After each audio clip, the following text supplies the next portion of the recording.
Hi there, welcome to the video. I just want to make a quick video on one of the books that has truly changed my life and currently is. I'm rereading it again, and that's why I wanted to bring it up. So this is very much a book recommendation, and I really do believe it is one of the most powerful books ever written because it goes over the idea of consciousness. And this is an idea that many people are either not aware of or don't have a firm grasp of. You know, what is consciousness? What is this mysterious thing known as consciousness? And so a book that can describe what that is, and I always like books that not only describe what it is and just tell you what it is, but back it up with actual research. Now, I also like to go down the esoteric rabbit hole, and I like to feel out the information as well to see how it resonates. And actually, in fact, this book gives a lot of validity to that. But this book that I'm going to recommend to you also has decades of clinical research that proves beyond a shadow of a doubt by scientific measures that what he is talking about, what he is going over in this book is factual. It is true. And that's why I think it's such an important book to read, because when you actually have a book like that that allows itself to come down to the paradigm most people are operating from and go, look, even from your paradigm, we have used the scientific method to prove what we are saying here, and we are now mixing the spiritual with the scientific, the mystical with the scientific, which really are all one and the same. The scientific, one of the goals of it should be able to explain the mystical, to explain this stuff that we don't currently understand but is totally in existence. And so the book I'm going to recommend to you is this one right here. It's one of my favorite books, and it's called Power versus Force by David R. Hawkins, Dr. David R. Hawkins. And it is one of the most incredible books I have ever read. I didn't write it. Or maybe I did. Maybe that's my pen name, David Hawkins. No, it's the greatest book, one of the greatest books I've ever read, and totally expanded my awareness when it came to these ideas of consciousness, when it came to these ideas of the way, or in the way in which I live my life. You know, essentially, to give you a quick overview, but I fully recommend going and purchasing this book. Just look up the Power versus Force on Amazon. Go to a bookstore. It's a pretty well-known book. It's going to be the one that pops up. If not, look for the one by David Hawkins. But essentially, to give you a brief overview, and this is not doing this book justice at all. This is something you need to really go out and read to understand. But I guarantee that you will have some form of an awakening when you read this. I guarantee that through just reading this book, and I think they even go over this in the book, that you will be raising your consciousness just through becoming aware of this information, of these studies, of what's going on.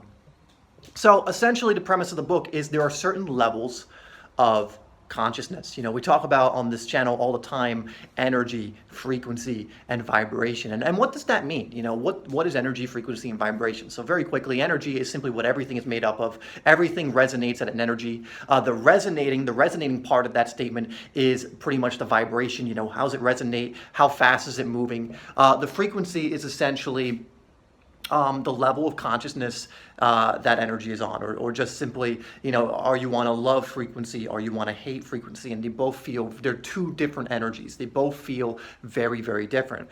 For example, just one way to look at that is when you feel love, how do you usually feel? You feel light. You maybe feel excited. There are these other emotions that come with it. You feel joy, happiness, you know, like, oh my God, you know, feel present. You know, it's a very different feeling than when you feel hate and you feel anger and you feel resentment. You know, two very different feelings. One feels very light and one feels very heavy. And so this book discusses the different levels of consciousness and the different frequencies that they are. It discusses, you know, what level certain people in history were at. You know, it discusses what certain, like even texts that can calibrate what level of consciousness certain books are at. Like it even was able to do it for itself. And so what David Hawkins developed was a way of testing the consciousness of really anything, so long as you're coming from a consciousness above I believe the level of 200, which is at the level of courage. Anything in that and be above, you can accurately calculate consciousness level. And essentially, in the book, he goes over the way in which they were able to test consciousness.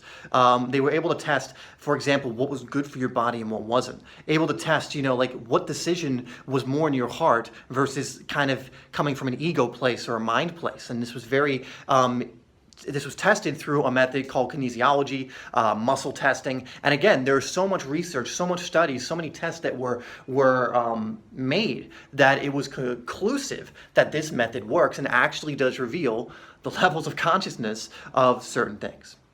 And essentially, levels of consciousness, the lower you go, you're getting into like the fear, you're getting into like resentment, you're getting into like depression, things of that nature. And then the higher you go, you're getting into like joy and peace and love, enlightenment as well. And I think at the very top of the scale he gives, which is from 0 to 1,000, I think the very top might be like oneness, unity, something of that nature. And so why this book is very incredibly important is because it goes over how you yourself can raise your level of consciousness. And trust me, by the time you read the book, you'll want to be working on your consciousness. You'll want to raise it to places of love and joy and peace. Because as someone who has definitely spent a lot of time at the lower levels of consciousness, for years being incredibly depressed, being a very angry character, being very jealous, resentful, maybe even manipulative in certain ways, none of that feels good. None of that really ever felt right to me. None of that really ever led to me feeling fulfilled or happy or anything else. And then now as someone who has experienced the higher levels of consciousness as well, experiencing moments of just incredible, just love and peace and joy and happiness, those higher levels, I can tell you that it is much better to live, at least from my perspective, at those higher levels of consciousness. And again, this book will tell you how to do that, while also giving you all the information on why this is very important, why this is essential, why it's essential that as many of us as possible are raising our consciousness. And he also goes over how consciousness is always rising every single year. Throughout time, it is always rising. It has nowhere else to go but rise. And so the collective consciousness will rise.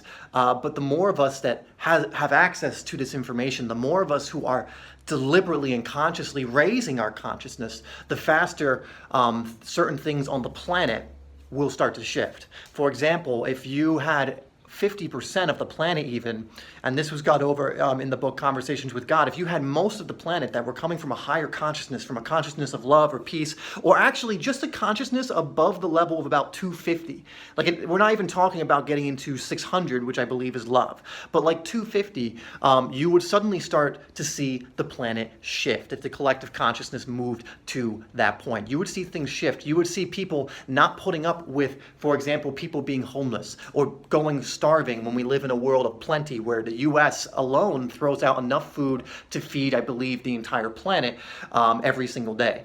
And so when you get people to a certain level of consciousness, when they're coming out of fear and they're coming out of survival and they're not coming from this fear-based place and they're coming more from a place of love, when that is collectively at a certain point, you wouldn't have a collective consciousness that would accept certain things. Because at the level of love, you wouldn't collectively accept that there are people who are dying in the freezing cold because they can't get a home when there's plenty of places they could be, or that people are dying of starvation in certain places, or diseases that have been cured in certain countries, for decades are dying.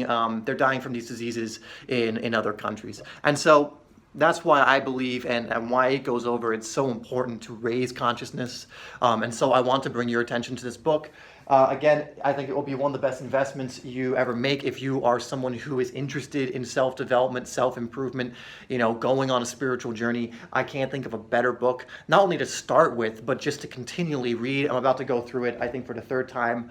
We're going to Cambodia tomorrow for about 5 days or so. And I'm going to take this book, maybe a few others, but my goal is to go through this book again, re-familiarize myself with the ideas in it, and to just continue implementing the ideas that are contained in it. I hope you'll do the same. I hope you'll check it out. I really do believe it's one of the most important books out there. As always, guys, I love you, and I will see you in the next video.